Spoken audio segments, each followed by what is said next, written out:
What is going on, everyone? My name is Andy. Welcome back to another FPL video. What will be the final pre-recorded pre-season video, unless something major happens, in which case we might do another one, but I think this will probably be the last one. We will be doing a deadline stream from 4:30 till 6:30 UK time.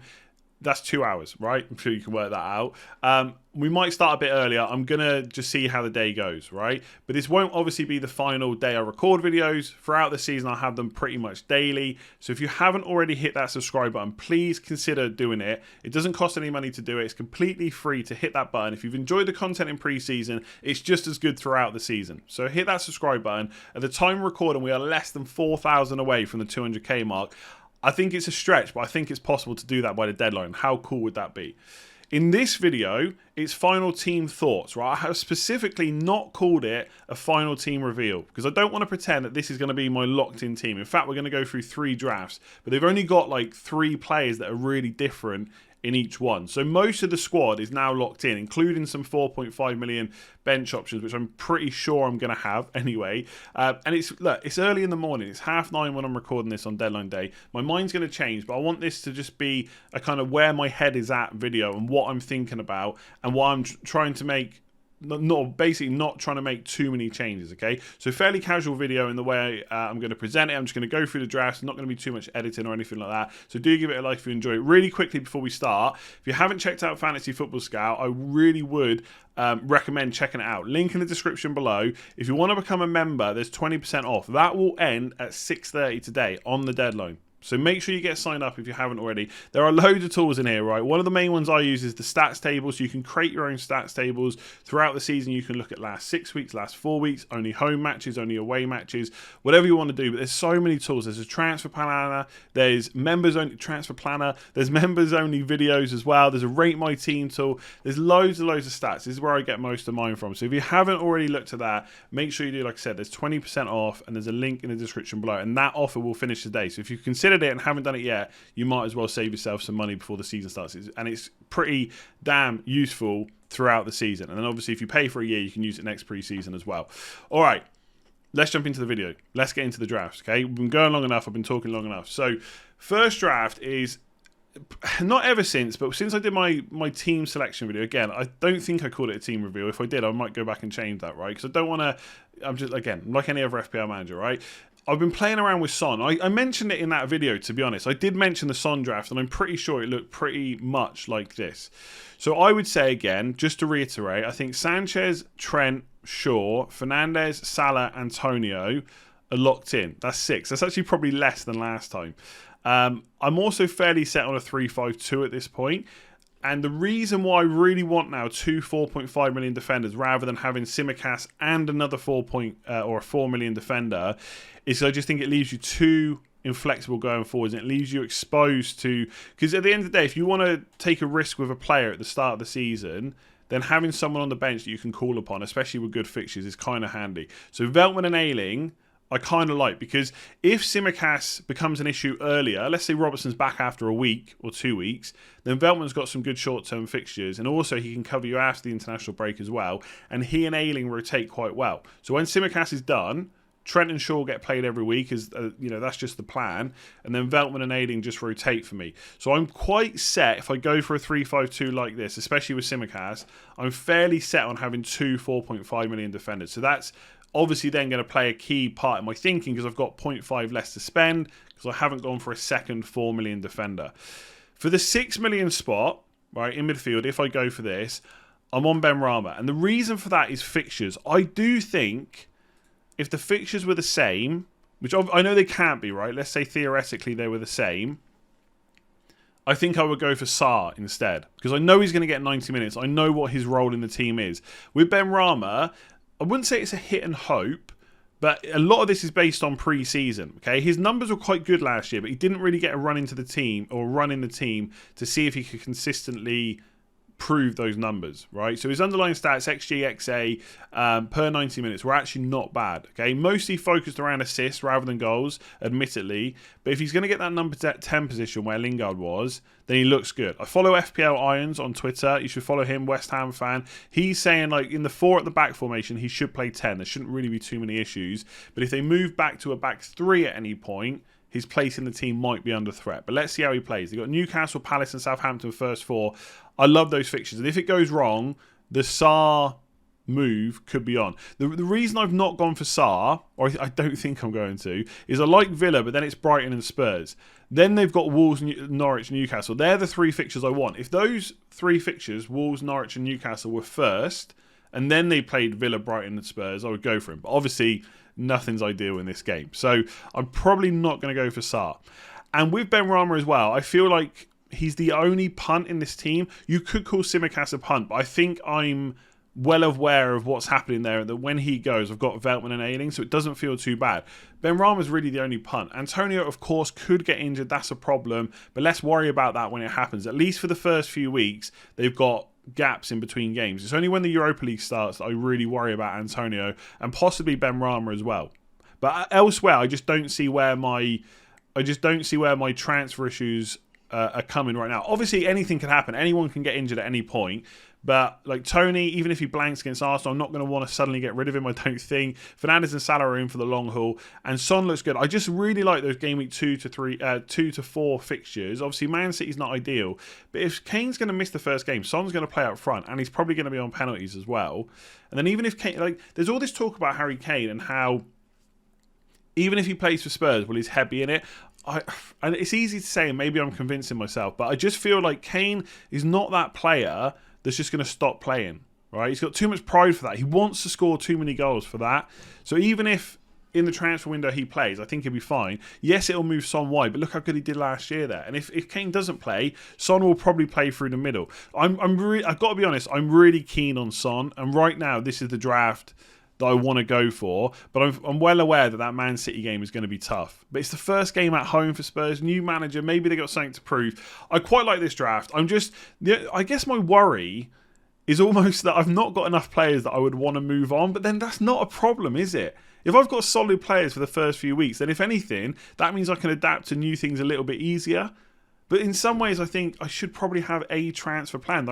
For this team, I literally have no transfers planned, none at all. I could move Rafinha out, but I just don't know where I would go if I've got Benrahma already. So that's one draft. Okay, let's go to the second one. So this is moving Mahrez in. Now with this draft, I could do Son to Mahrez. I'm not really sure what I would do with $1 million as it stands like this. Okay, I could do Benrahma to Barnes, possibly. So Son to Mahrez, Benrahma to Barnes, and then possibly reverse that in a couple of weeks. Let Mahrez play against Norwich, and then maybe reassess him. This is another way to do it. Now with this one, I've moved Tsimikas to Amati. Right, Amati? That's right, isn't it? Amati. Okay. I've moved Tsimikas out and put Jota in. Now, I'm a bit concerned about this move because I haven't really considered Jota too much. I think he was maybe in one of my original drafts, but since then I've not considered him because I'm worried about the minutes. But then I look at the fixtures again. Liverpool's fixtures are just so good. And is there a chance that he gets 4 of those games? And if Chelsea's the one that he misses, that's almost ideal. He'd play 4 of Norwich, Burnley, Leeds, Palace, Brentford. That is so good. And part of it is fear of missing out. Part of it is a worry about what he can do to Norwich. But with Mahrez and Jota, it means you get 2 fixtures against Norwich in the first 2 weeks. So Mahrez plays them in game week 2. I've got to be honest, I'm not really concerned about Mahrez's minutes up until that point. Afterwards, who knows? From game week 3, 4 onwards, things could change. And I've got Jota in, but no Rafinha. So the other issue with this team is suddenly I've got, you could call it 3 punts. Jota, Mahrez, Benrahma. Jota and Mahrez are constant minute worries, and I think Benrahma possibly is too. I think he's a little bit of an unknown in that West Ham team. So there's 3 punts there. But again, Ayling and Veltman rotate quite nicely, to be honest. And so Amati doesn't really matter. It doesn't really matter. He could be any 4 million defender, apart from Tsimikas. In the back of my mind, though, I think, what if Robertson is out for longer? Then I'm really going to wish I just kept Tsimikas because the fixtures are quite good. But Chelsea and Leeds game week 3 and 4, could Liverpool concede there? They probably could. Really, it's the Palace and Brentford games you want in game week 5 or 6. And is Robertson going to be out until what would be the 18th of September? I'm not convinced he's going to be. But Jota could score. Jota could get a brace in that first game. Liverpool could score 4 goals. Right? I would not put that past. I think they scored 4 goals against Norwich 2 seasons ago. They scored 4 goals against Leeds last season. There's no reason they can't score another 4. And Salah, Mane, Jota will all be involved. So this is a bit more of an aggressive play. Now, one thing I did last year is I did take hits early on to get price rises. And I'm not against doing that again. So if this goes wrong in game week 1, I'm happy to swap. Yes, there's no Rafinha. But maybe that's the aggressive play. No Rafinha for game week 1 where he plays Man United. And then let Mahrez play game week 2. Let Jota hopefully get some minutes against Burnley. And perhaps game week 3, where Mahrez would be playing. Let me look it up really quick. Because I can't remember. I think it's Arsenal. Yeah, Mahrez would be playing Arsenal. I could switch Mahrez to Son for Watford. And I could switch Jota to Rafinha. The only thing is there, and I'm hoping to get to game week 3 without any price rises on any of those players. If Mahrez or Jota go down, or if Rafinha and Son go up, then I may be looking to do that move a bit earlier. And once I've got Mahrez in my team, there's no way I'm going to want to drop him for Norwich. So I'm in two minds, because I'm thinking this looks aggressive. It's got loads of solid players. Sanchez, Veltman, Trent, Shaw, Fernandes, Salah, Antonio, Tony are all really solid players. And then it's got 3 kind of aggressive punts. Benrahma, Mahrez, Jota. The thing with those 3 moves is if they do something, they're going to go up in price. If Mahrez does something against Spurs, then people realise he's got Norwich. They're going to bring him in. If Jota scores a brace against... And I know we're talking ifs and buts, but if Jota scores a brace against Norwich, he's coming in for everyone. And Benrahma's cheap, so people will move for him. I'm not saying they're all going to go up in price, but... I don't know. I got to be honest, this is a tempting draft. Because I think I've got... Even if I can't go to Rafinha, I could go to a different 6 million midfielder potentially. But I do think Rafinha would be the one. But he's quite highly owned already, so I don't know how many people are going to bring him in. He'd have to do something special against Man United to warrant a big drive in prices in game week 2. So that's the other one. The other move is this one, which is very similar, apart from instead of Jota, you have Wilson. The reason I like Wilson over Jota is I'm not really concerned about his minutes. He's going to play every single game. The fixtures are quite good. So it's West Ham, then Villa, then Southampton, and Leeds in game week 5. They do have to play Man United in game week 4. And then Watford in game week 6. Like the fixtures for Newcastle are really solid. Like if Willock had signed a bit earlier, you could be looking at him instead of Benrahma. So Wilson kind of provides you with... Like if you have Jota, for me, I'm not saying like anyone else that does it, but for me, I know I'm always going to be looking to get rid of him. With Wilson, I'm not so sure. The problem with this team is it's maybe a little bit more difficult to get to Son, because you'd have to make 3 moves instead of 2. So Mahrez to Son, Wilson to a 4.5, and then Brownhill up to Rafinha. So you have to make an extra move. So that's probably why I won't go for this one. And Rafinha's just been in my head for so long. I don't want to start overthinking it. So this is the one that I'm really tempted by. It's a very quick way to get back to Rafinha. Very nice way to get up to Son as well. The thing with Son is, after Watford, he plays Palace, which is good. Then it's Chelsea, Arsenal.